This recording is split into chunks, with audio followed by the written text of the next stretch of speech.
magandang umaga mga kabalen. Welcome ho sa inyong paboritong programa tuwing alas 10:15 ng umaga.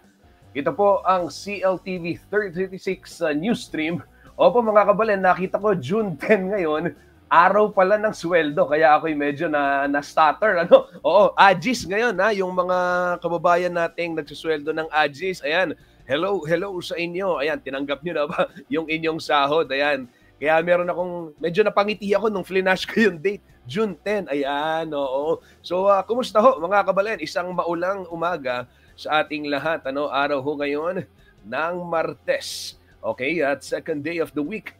Naway nasa mabuti ho kayong kalagayan. Ito mga kabalen, sa June 12, paalala, holiday tayo Dahil syempre gugunitain natin yung ating Independence Day, araw ng kalayaan. Marami hong mga kaganapan, lalong-lalo na syempre dito sa ating lalawigang Kapampangan. Sa Angeles City, magkakaroon ho ng programa dyan sa Heritage District. Mamaya papakita ko dahil merong mga road closure na gagawin para bigyang daan ho yung itong celebration nga ng Independence Day. Yan mga kabalen, ito. Sige, tuloy ho natin itong ating balitaan. Pero bago ang lahat, remind ko lamang kayo na ito hong ating programa. Yes, live hong napapanood nationwide via Signal Channel 115 at Air Cable Converge Channel 71. At dito ho sa Central Luzon, syempre sa ating 37 cable partners at dito po sa Pampanga sa Free TV Channel 36. At syempre mga kabalen, sa ating mga social media platforms, live ho ito, simulcast at sa television at syempre sa Facebook, yung ating social media at CLTV 36 Official and at CLTV 36 News. At live din tayo sa ating YouTube channel at CLTV 36 Official, maging sa ating website cltv36.tv/live streaming at saka syempre yung ating Android app. Okay, sa Play Store, yung CLTV 36. Pwedeng mapanood yung ating mga programa. Kaya naman ho walang dahilan para ma-miss mo yung mga malalaking balita at kaganapan dito sa Pampanga at sa buong Central Luzon. Dahil ilang araw may mga exclusive stories tayo mga kabalen, yung holdapan dyan sa Magalang, at yung sa San Fernando rin. Marami ho tayong mga binabantayan, maging yung sitwasyon ng trapiko. Yan, oo. Syempre yung mga pagpapatupad ng traffic situation at traffic rules rather, traffic situation tuloy. Pagpapatupad ng mga traffic rules. And then yung follow-up natin sa drag race. Ito, kumoconnect pa tayo sa LTO para ho makahingi ng update kaugnay nitong naibalita nga nating eksklusibong yung drag racing diyan sa may Jose Abad Santos Avenue. Yan mga kabalen, kabilang sa mga binabantayan natin, maging yung reklamo sa yung maaligasaw na ako. Yan, dito ba ito? Oo, pero di ba nagreklamo? Pero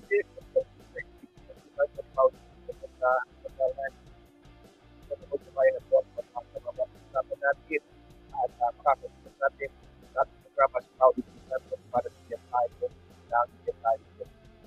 Marami ho ang dito sa natin sa sitwasyon ng trapiko sa siyudad ng San Fernando, Pampanga. Well, sa traffic monitoring via public order.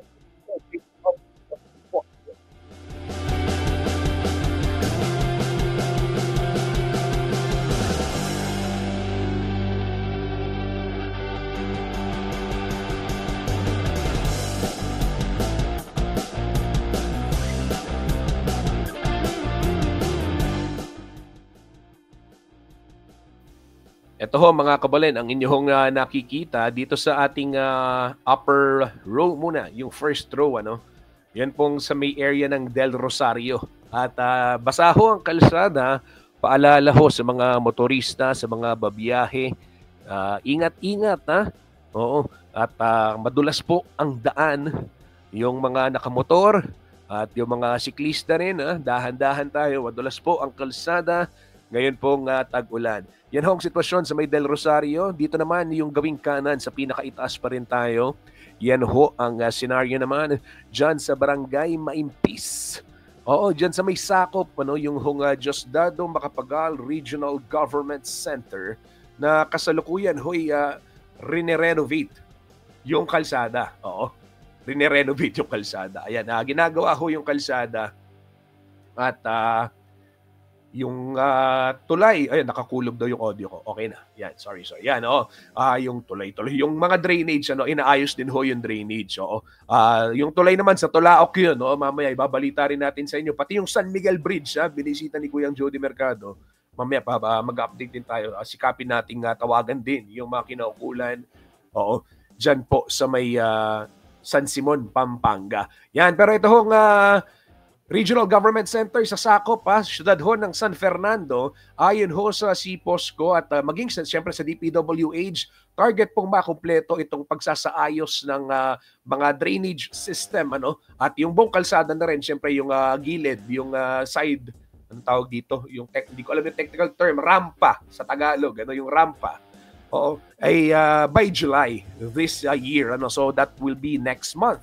So nasa bandang first part na tayo ng June, at nangangalahati na po. So, ayan, target yan matapos ng July.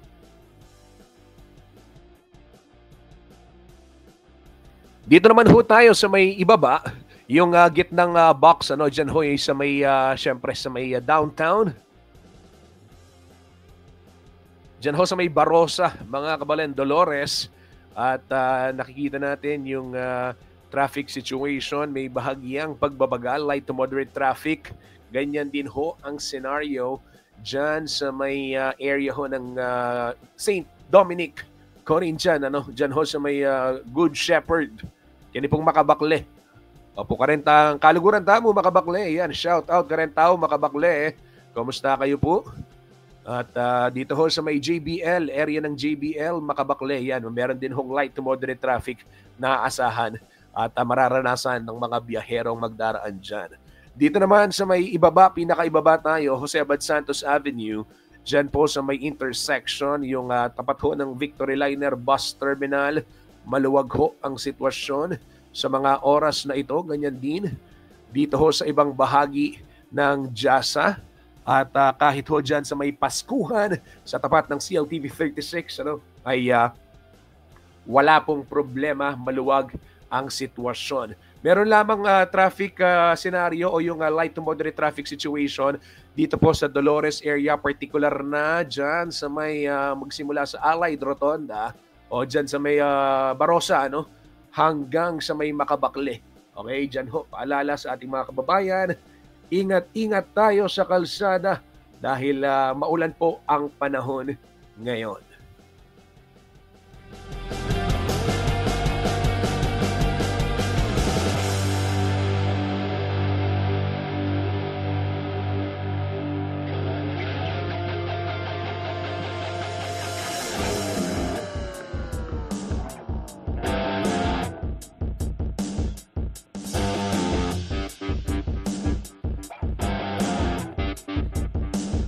Mula sa may siyudad ng San Fernando, mga kabalen, sa oras na ito, silipin naman natin ang sitwasyon ng trapiko sa ilang bahagi ng North Luzon Expressway para sa mga babiyahe o di kaya naman ay nagbabalak na o nasa kalsada na.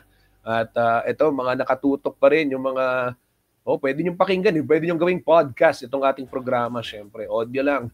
Kukwento ko sa inyo yung mga kaganapan, mga kabalen. Ito, silipin muna natin ang sitwasyon sa ilang bahagi po ng North Luzon Expressway, real-time traffic monitoring via NLEX Corporation. Sa mga oras na ito, 10:24 ng umaga. Ito mga kabalen, sa upper row muna tayo, Balintawak Toll Plaza, both south and northbound lane. Wala problema, napaka luwag ng kalsada. At dito sa may Mapulang Lupa, Valenzuela, yun gitnang box sa upper row yan, mga kabalen. If you are headed south, expect ninyo yung dami ng mga sasakyan na inyong makakasabay. Pero tuloy pa rin ang daloy, hindi naman siya yung stop and go. Okay? So, moving pa rin naman. Yun nga lang talaga, maraming sasakyan na dyan pagdating mo ng Mapulang Lupa. If you are towards north naman, towards central and northern Luzon, ay wala kang masyadong magiging problema. maluwag-luwag ang sitwasyon dyan sa area na yan. Puntahan natin yung rightmost box dito ho, sa may Upper Row, Mindanao, Toll Plaza. May bahagyang pila na dyan sa area na yan na pinapakita ng ating live feed mula po sa NLEX. Samantala, we go to may Kawayan Interchange doon sa may Service Road at doon sa may palabas ng plaza, Toll Plaza. Yan, may pila ho ng mga truck, nakikita natin, at ibang mga sasakyan sa mga oras na ito. For those headed north, ayan, maluwag ang sitwasyon.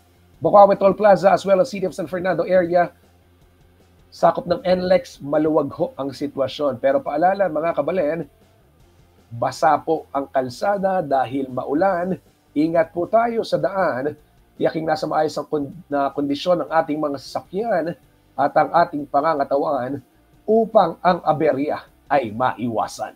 Yan ho mga kabalen. Paalala ni Kuyang Justin, yan ho lagi nating baunin para safe tayo sa kalsada. Ngayon naman, nabanggit ko maulan. Ito. Alamin naman natin yung magiging taya ng panahon na ito pong latest weather report mula po sa DOST Pag-asa at yung binabantayan nating paggalaw nitong weather system. Ito, bibigay po sa atin ng ating mga kaibigan mula po sa DOST Pag-asa. Wait lang. Okay, pasok.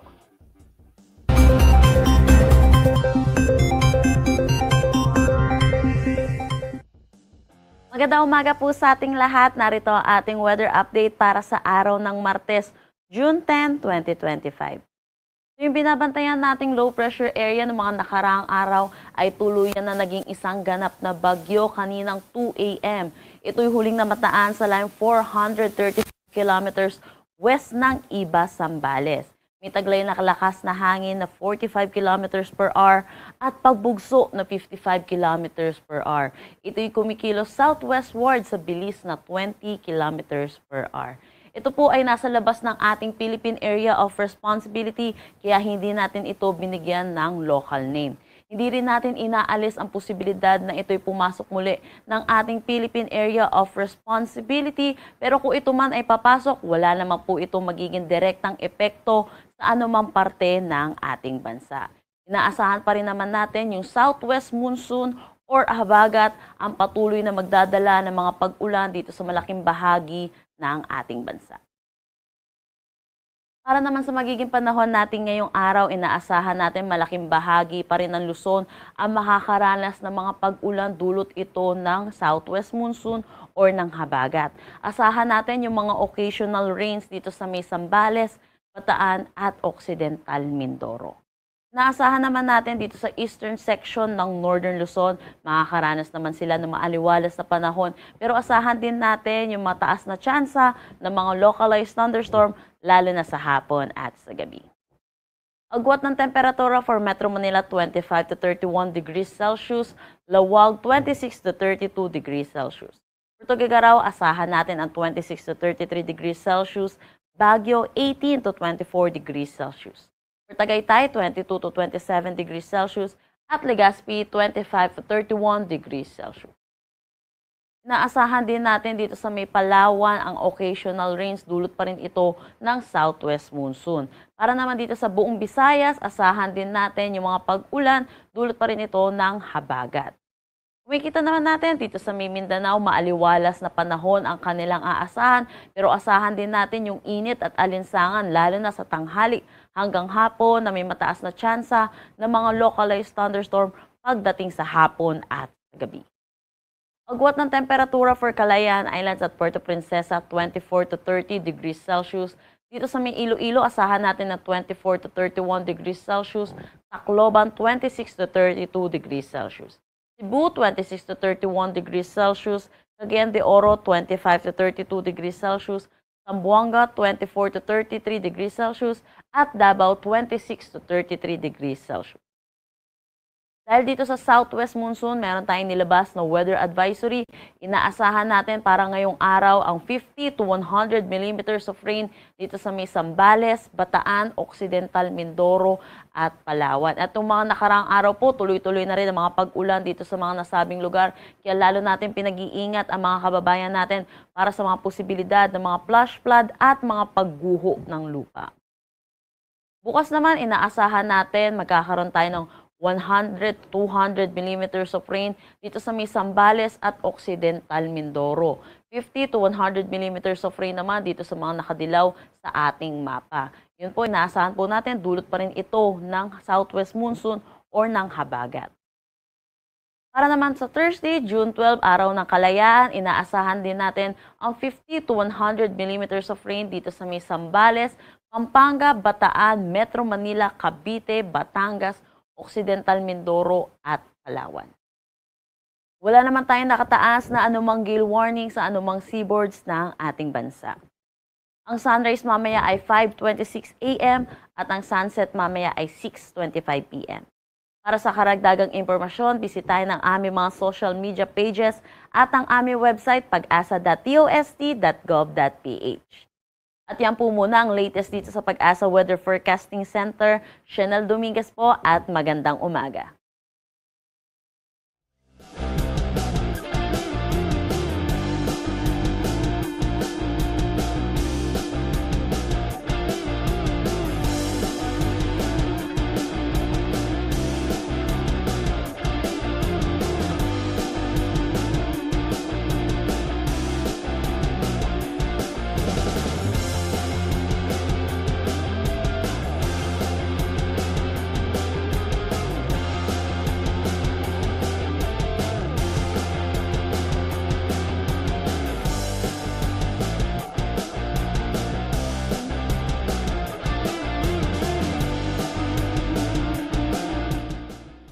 Maraming salamat, Chanel Dominguez ng DOST Pag-asa para sa ulat panahon. Yan ho mga kabalan, key takeaways. Tatandaan natin, malaking bahagi po ng Luzon, partikular Zambales, itong Central Luzon ay makakaranas ng pag-ulan ngayong araw.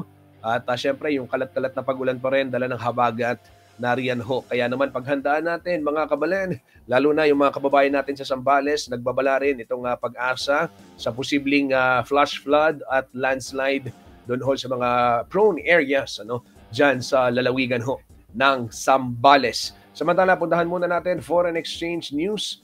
Ito muna, latest, nagsara po ang palitan ng piso kontra dolyar nitong Lunes, June 9 sa 55 pesos and 81 centavos. Okay? For the other denomination, zoom ko lang ng konti. Yan. Yan pong Japanese yen, 38 centavos. Yung UK pound, 75 pesos 27 centavos. Hong Kong dollars, 7 pesos 08 centavos. Saudi Riyal, 14 pesos 83 centavos. Yung Hong Dirham, karen po nga sa Dubai, 15 pesos 14 centavos. Batiin ko yung mga kaibigan natin sa UAE. Ayan, si Boom Serdenya, isang araw nag-comment siya, sabi niya magbisikleta raw kami sa UAE. Ayan, parang ang saya nun, pero kasi ang galing niya magbike sa desierto ang husay di ba? Yan, shout out. Okay, yung euro naman mga kabalan, 63 pesos 37 centavos.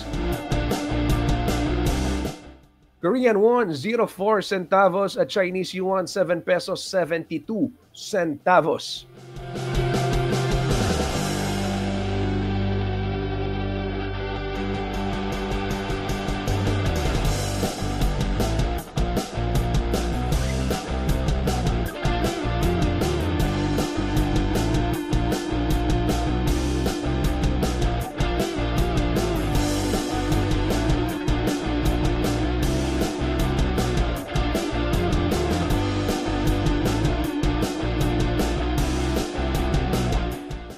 Ito naman mga kabalen, oil price hike naman ang Sa gasolina, 60 centavos ang itinaas. Diesel naman, nasa 95 centavos kada litro po ang pagtataas. And yung increase naman sa kerosene, 30 centavos per liter. Yan ho'y pinatupad nitong Martes, June 10.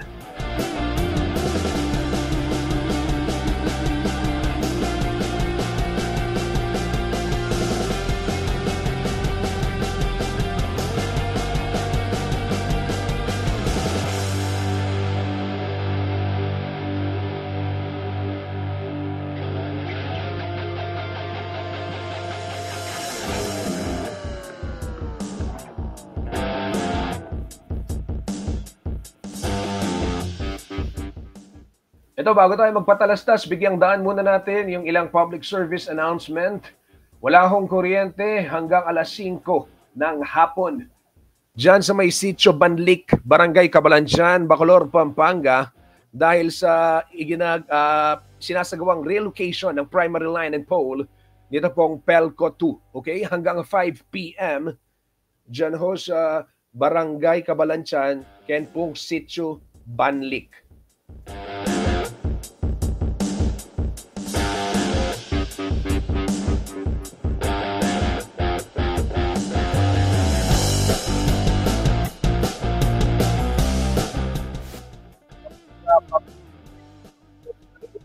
At gusto lamang bigyang saan, ito kong viral ngayon sa social media, ito kong panghihingi ng tulong ng isa sa ating mga kabalin.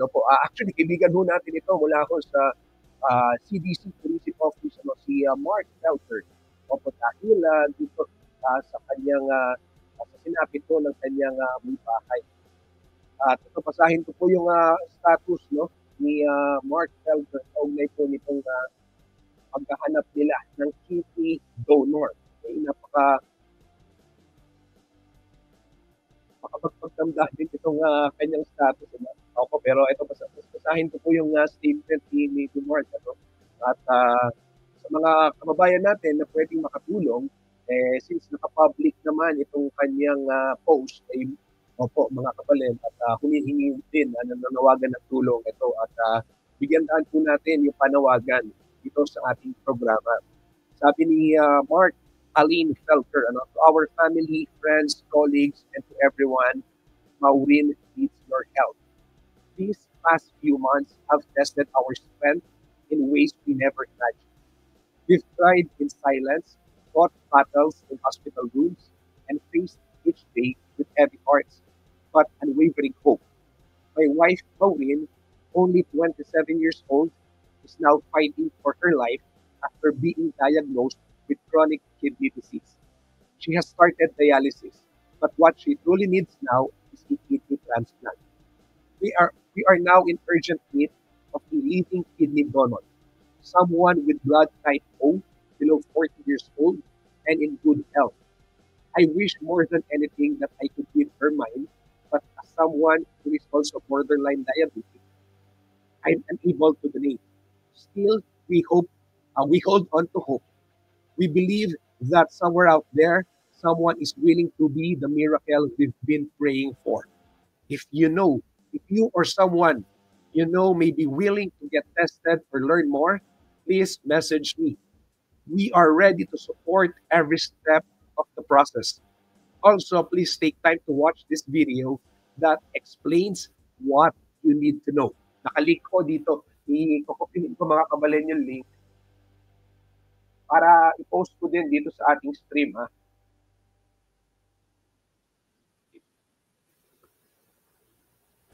Ito po, kakopyahin ko naman yung link natin. Pinost din po ni Mark Felter. Sa mga interesado pong mag-donate. Your kindness, your courage, and your willingness without to give a second chance at life. From the bottom of our hearts, thank you. So, ito po mga kabalin, ang post ng ating kabalin na si Mark at si Felter. Kaugnay ko itong kanilang panawagan kung sino man ang may kakayahan at feeling mag-donate po ng kidney para ho sa kanyang may bahay na si Maureen.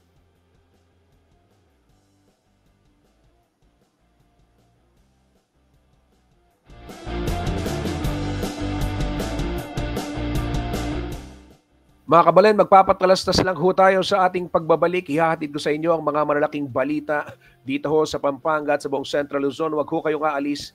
Magbabalik po ang CLTV 36 News Stream.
Nagbabalik po ang CLTV 36 News Stream at nahulog ng konti yung bang si Kuyang Justin.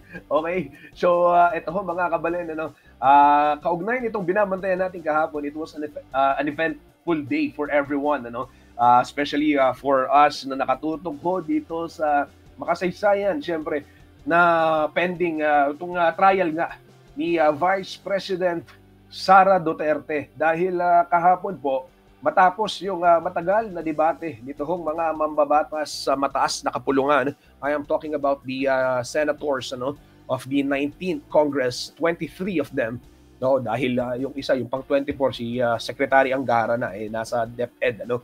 Yung 23 senators, opo mga kabalen, matapos maglabas ng mga manifestation at nagbotohan.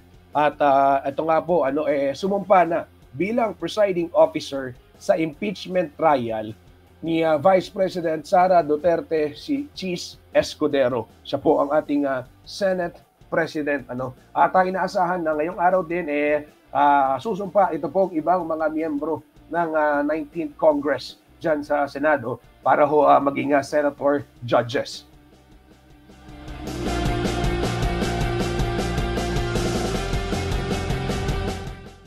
Yung latest ho niyan, mamaya ihahatid namin sa inyo, tuloy-tuloy lang dito sa ating programa. Kaya manatili ho kayong nakatutok mga kabalen. At ito naman,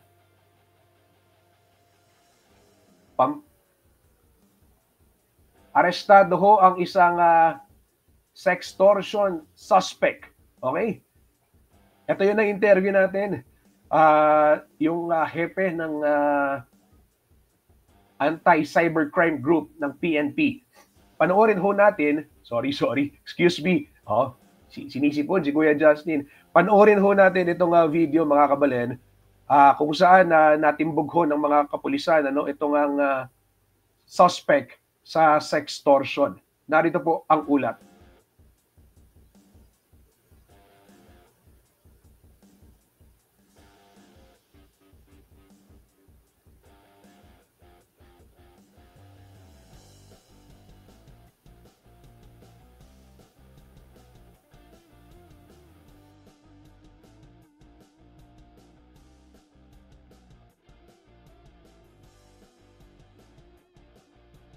Sa isinagawang entrapment of arestado ang isang suspect sa kasong sextortion sa isinagawang entrapment operation ng Regional Anti-Cybercrime Unit 3 o RACU 3 sa isang motel sa Arayat, Pampanga nitong gabi ng Miyerkules, June 4. Kinilala ang suspect na si alias Kevin, residente ng Mexico, Pampanga at nagtatrabaho bilang cellphone technician. Ayon kay Police Colonel Artemio Recabo ng Regional Anti-Cybercrime Unit 3, ginamit ng suspect ang kanyang kasanayan sa teknolohiya upang mangikil gamit ang sensitibong video ng biktima. Kasi ito si victim natin na itago natin sa pangalan na Rose, no? At saka yung sususpect natin, alias na natin Kevin. Na ito si Kevin, mayroong hawak na video sa kanya, no? Video sa kanya. Kasi hindi lang ito first time pala nakapag-engage sila. At ito ay, yun na nga, ginagamit. Tinatakot yung biktima kung hindi makipag-meet up, kakalat yung video. Ang nangyari, ang simula kasi nito, ito pala si alias Kevin. Ano to? IT, parang cellphone technician din. Nagre-repair siya ng cellphone. Ito si victim natin, nagpaparepair ata to, ay nakalkal niya yung, may mga, siyempre, minsan yung bata ay magsiselfie-selfie, baka nakita yung upper part. Ayun ang simula. Dagdag pa ng hepe, humingi rin ng pera ang suspect kapalit ng hindi pagpapalabas ng video dahilan upang humingi na ng tulong ang biktima sa kanilang tanggapan.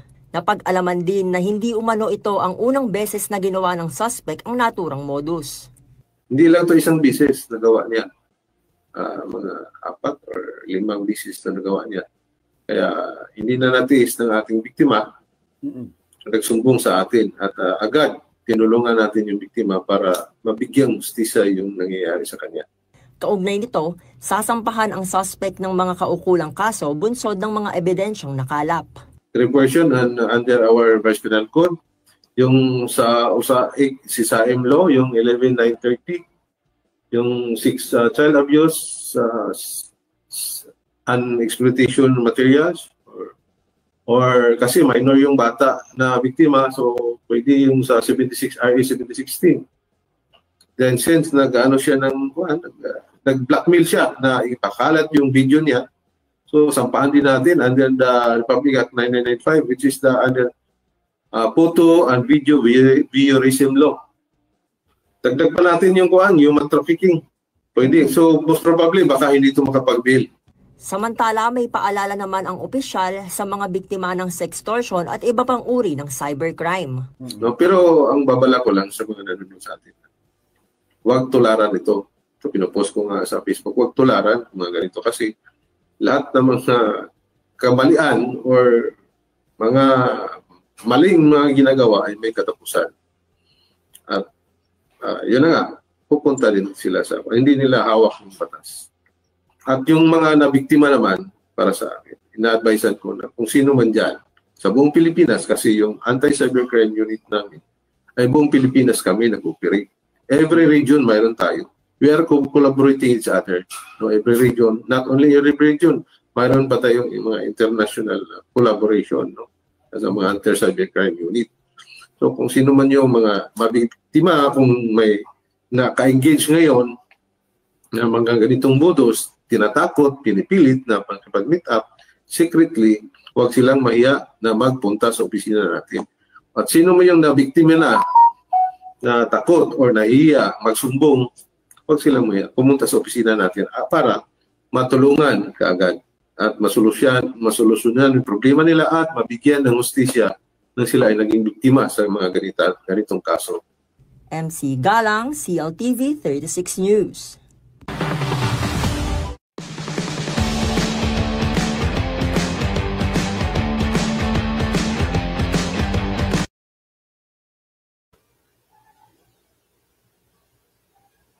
Yan ho mga kabalen ang ulat ni MC Galang.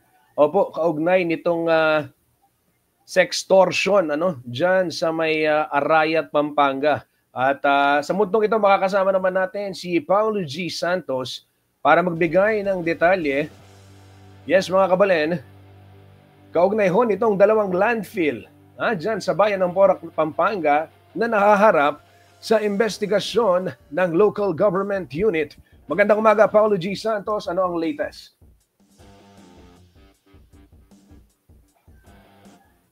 Kuya Paulo G, wala kang audio. Naka-mute. Ayan, unmute mo. Ayun, magandang umaga sa iyo, Kuya Justin, at sa lahat ng mga followers natin dito sa CLTV 36 News. Napapanahon na talagang mabuksan itong mga usapin na may kaugnayan dito sa environmental impact dito sa mga bagong industriya, lalong-lalo na dito sa 2nd District ng Pampanga. Ang magandang balita, Kuya Justin, hindi lang isa, kundi tatlo ang alam ko na landfill. Pero yung isa nasa kategorya daw itong MRF. So, hindi dun sa katulad ng mga landfill na ang kanilang koleksyon ay magdump lang ng basura.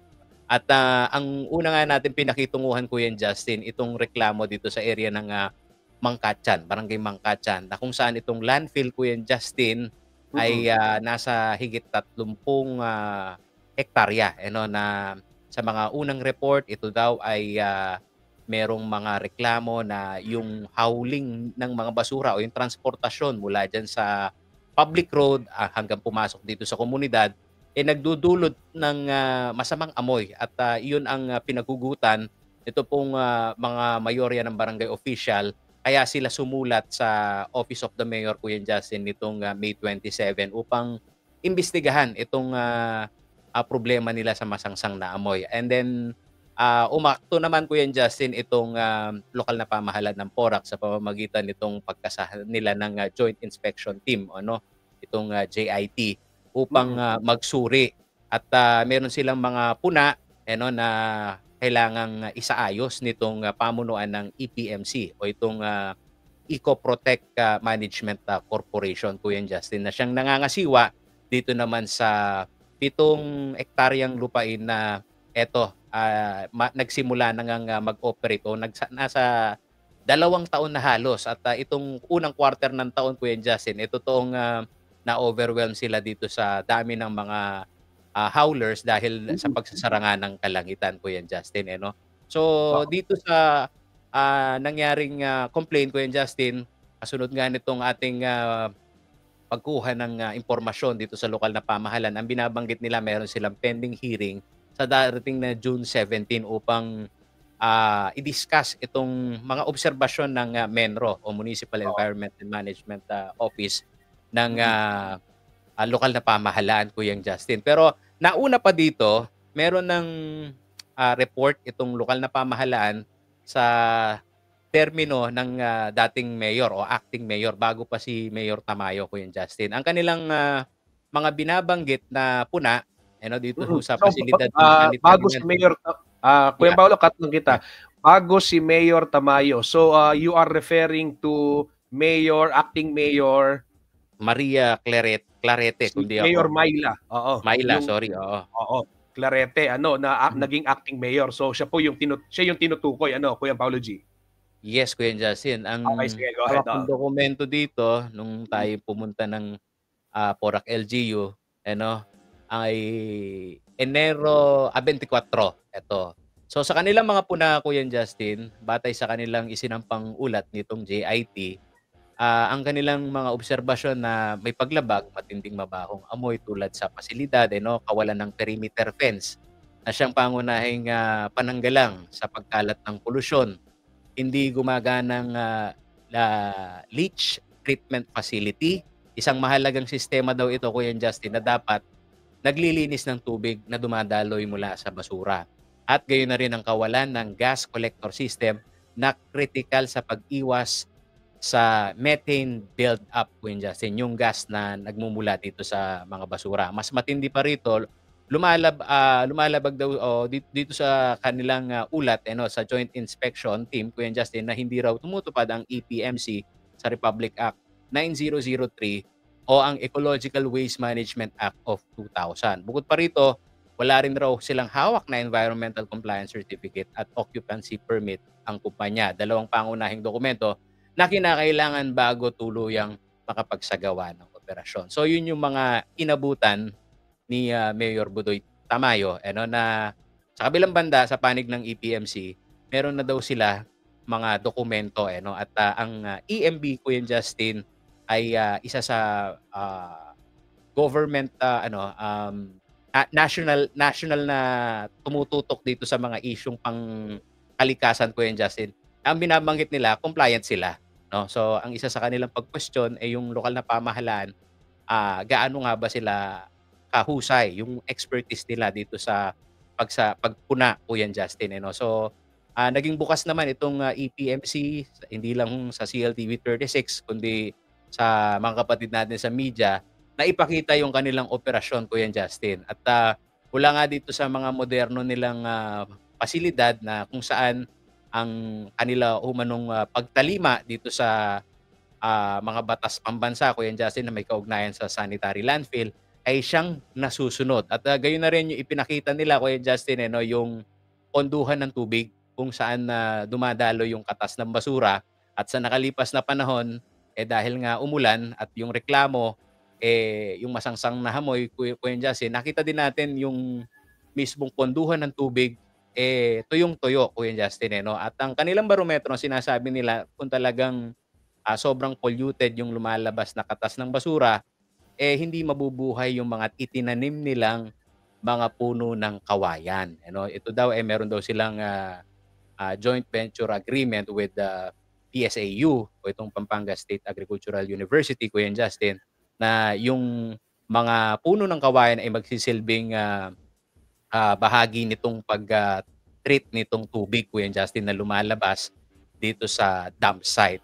So sa kabuuan, Kuya Justin, itong presentasyon nila at paglalahad nila ng impormasyon, gusto nating sundan ito dahil maghaharap, Kuya Justin, ang pamunuan ng EPMC, gayon na rin itong lokal na pamahalaan, ang MENRO, at sinisikap din natin na makuhanan ng soundbite kasi nung bumisita tayo dun sa landfill, yung mga expertise ng kumpanya o yung mga nagtatrabaho ng kumpanya ang nagsasabi. Kaya kailangan pa natin itong i-verify, lalong-lalo na dito sa lead agency, itong DNR-EMB, upang ibangga itong impormasyon ng lokal na pamahalaan at dito namang mga puna nila, Kuya Justin, dito sa komunidad. So, yun yung ating susundan. Pero initially, Kuya Justin, dito sa ating napag-uusapan na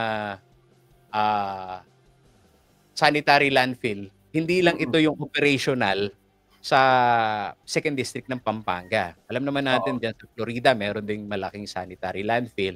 At yung, banggitin na natin yung kumpanya dito sa area ng Planas, yung Prime, na sa paunang impormasyon din, Kuya Justin, nangangalap lang tayo ng dokumento, may reklamo din yung komunidad doon sa mabahong amoy. So, ang isa pa sa tinitingnan nila kung gaano katotoo, Kuya Justin, na yung lapit ng bahagi ng tubig, yung waterways, Kuya Justin, dapat hindi yan makompromiso, lalong-lalo na kapag yung pasilidad nasa upper portion o upland ng Porac, Pampanga. So, isa rin yan sa mabubuksan na investigasyon sa mga susunod na araw, Kuya. Paulo G, syempre nasundan natin yung doon sa pag-gather mo ng impormasyon. Ikaw personally nagpunta ka doon sa reniklamong masangsang na amoy. Ano yung personal mong naamoy? Paano mo ilalarawan? Kasi etong video pinapakita natin paulit-ulit. Okay, nakikita natin pero syempre hindi natin naaamoy. Ika nga. So sa mga manonood, paano mo i-describe ano yung naamoy mo pagdating doon, Paulo G? Nakita ko yung status mo, you just don't see it. You sense it. Sabi mo, you smell it. So ano yung amoy, Paulo G? Kuya Justin, natural pagka basura may amoy. Pero doon Oo. sa mga naunang impormasyon na ang binabanggit nakakasulasok, hindi na masikmura, isa yan sa ina-address nitong EPMC ano. Dahil yung lugar natural, Mm. landfill yan, amoy landfill. Pero pumunta tayo sa ground, doon sa perimeter at mismong doon sa mismong kung saan sila nagda-dump hindi gano'n kabaho na nakakasulasok. Kumbaga Mm. tolerable Kuya Justin, hindi na ako nakasuot ng, face mask, eh. Pero ang gusto rin natin pakitunguhan, yung kung gaano katotoo na yung mga howler Kuya Justin, lalong-lalo na yung mga pasaway kasi mismong itong si Paulo Katukayo Paulo San Jose na ang Mm. nagsasabi na meron talagang mga LGU na hindi tumatalima sa pag-segregate ng basura, Oo, Pero oo. paglilinaw nga nitong EPMC Kuya Justin, sa mga fake news na lumalabas daw sa social media na pati yung mga hazardous material na hospital waste, walang katotohanan daw na nangongolekta sila ng ganong klase ng basura. Kumbaga residual waste daw ito sa mga lokal na pamahalaan at banggitin ko na rin Kuya Justin, sa Mm. initial nilang impormasyon na binigay sa atin humihingi tayo ng dokumento kung gaano nga karami, kung gaano katotoo yung dami nitong mga kliyente nila. Ang initial na impormasyon 17 daw na LGU dito sa Central Luzon at 20 private company yung kanilang pinaglilingkuran. At ang rough estimate sa kada araw Kuya Justin nasa higit 200 na Mm. truck yung mga nagpaparot pa rito diyan sa mismong dump site. So, yung ruta nito Kuya Justin sa totoo lang bago pa mag-operate yung mga dump site na yan na sa Pulong Balitan, isa yan sa mga siniyasat ng mga kapatid natin sa media, kung Oo. ano yung oras nila at yung ruta nila kasi kung sasabay sila sa mga public transport, sa mga private vehicle, totoong kailangang mapalis yung batas ordinansa. Sinong maaawat sa kanila kung sakaling naamoy yung truck ng basura na napakabaho, 'di ba? Ang pulis ba, ang PNP ba, ang traffic enforcer ba ng LGU? So isa daw 'yan sa babalang kasi ng ordinansa ng lokal na pamahalaan ng PORAC, dahil hindi pa malinaw 'yun yung mga gray area nitong operasyon ng mga sanitary landfill dito sa kanilang area, Kuya Justin. Okay, maraming salamat sa iyong comprehensive report, Kuyang Paulo G. At bantayan natin itong balitang to kasi napaka-importante. Lahat ho tayo lumilikha ng basura pero magandang punto rin yung minsan kasi yung hindi ko alam kung ano pa yung nangyayari sa landfill pero minsan Paulo G maganda kasi yung minsan compliant yung landfill pero sa bahay mismo hindi kasi di ba yung iba hindi nila kinokolekta pag hindi na sa segregate. So may mga ganong nagpapatupad yung Angeles City meron siyang matigas na o meron siyang magandang programa diyan na yung alam yung palit bigas, di ba? Kasi yun nga yung problema pag hindi na sa segregate, talagang bumabaho, pag dinaan yung truck sa mga bahay-bahay, yun ang naaamoy. So minsan hindi man yung landfill yung truck na mga dumadaan kasi di ba pagdating sa landfill, tinatabunan na yan, may treating na ginagawa. So walang pwedeng yung passage. So yan yung mga babantayan natin diyan, Paulo G. Kuya Paulo, last message na lang. Baka meron kang gustong ihabol. Sinesenyasan na tayo ni Patrick Magpaalam na raw tayo. Kuya Justin, paglilinaw lang natin kasi itong ginagawa nating broadcast at pagsiyasat dito sa kwentong ito napaghihinalaan na may may nasa likod ng kwento. Pero dito ho sa amin pong bit-bit ho na dokumentasyon, ang layunin natin Kuya Justin talagang masilip yung mga bagong industriya kung gaano sila ka-compliant. Lalo na ho ngayong tag-ulan na isa sa sentido komon sabi nga ng nakatatanda ko yan Justin, hahanapin ng tubig kung saan yung kanyang daan. Okay, maraming salamat Paulo G. Santos at sa lahat ng ating mga kabalen na tumutok dito sa ating programa. Huwag ho kayong siyempre bibitaw, follow nyo lamang itong CLTV 36 page at yung ating news page, pati yung ating YouTube. At si Kuyang Paulo G mamaya magla-live pa. May mga balita rin siyang ihahatid sa inyo. Tutukan natin yung streaming. Mamaya magkakaroon din ho ng oath-taking yung mga senador. Magpapaalam na kami ni Paulo G Santos ng ngalan ho ng buong pwersa ng CLTV 36 News and Current Affairs. Ito po si Justin Dizon. Ito ang CLTV 36 News Stream. Maraming salamat po.